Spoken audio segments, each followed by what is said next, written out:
Un animal totem va être déjà à observer en tant qu'animal. On va observer la médecine de cet animal. Pourquoi? Parce qu'il va nous en dire long sur nous-mêmes.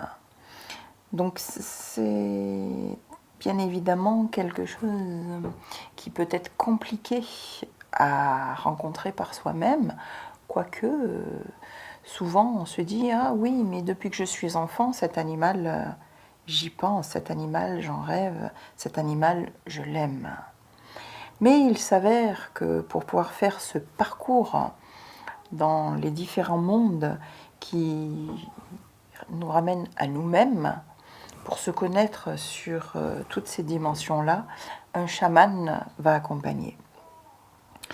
Et un chaman qui puisait accompagner soit du son de sa voix, soit du son du tambour.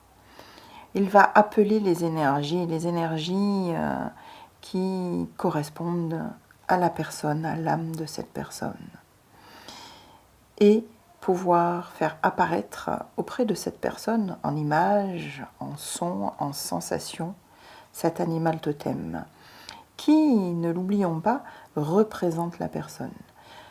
Donc évidemment, en étudiant par exemple un aigle, eh bien, si on vient d'apercevoir un aigle au cours d'un voyage chamanique pour découvrir son animal totem, on va se dire qu'on est capable de voler très haut, c'est-à-dire de penser avec une certaine élévation et d'avoir un regard qui peut se poser d'une façon très étendue et de comprendre toutes sortes de points de vue.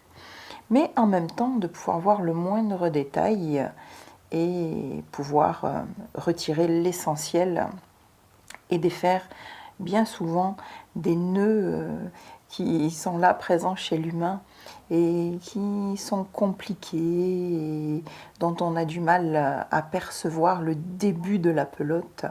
Cet aigle, lui, va pouvoir regarder au sens large et pouvoir venir regarder cette petite pelote, ce nœud en particulier, et pouvoir aider, accompagner à le défaire.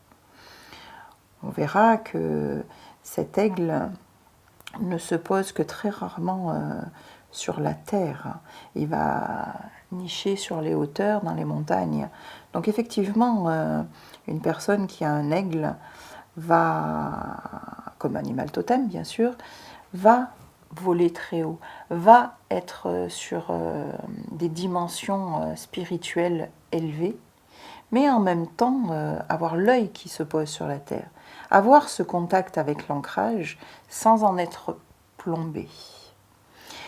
Et puis, bien cet animal totem, une fois qu'on l'a rencontré avec le chaman va nous demander d'aller regarder comment il vit, qu'est-ce qu'il mange, où il vit, comment il copule, comment il se reproduit, qu'est-ce qu'il fait avec ses petits. Et cela va nous parler de nous-mêmes, nous amener dans notre intériorité. Qu'est-ce qu'on peut faire avec un animal totem? Parce que c'est bien de le découvrir. Mais que se passe-t-il avec cet animal? Eh bien, une fusion. C'est la garde rapprochée, on pourrait dire. Cet animal totem nous permet d'être protégés, guidés, accompagnés. D'une façon très personnelle, il correspond vraiment à notre âme. Si on désire suivre un parcours initiatique, alors on passera de un animal à 3 animaux, puisque un initié va être appelé à commencer à voyager entre les mondes et donc aura besoin d'une protection un peu plus intense. Ce qui fait qu'on aura un animal à plumes pour le monde d'en haut, un animal sur pattes pour le monde du milieu, un animal à pattes courtes, nageant ou rampant, pour l'ancrage et le monde d'en bas.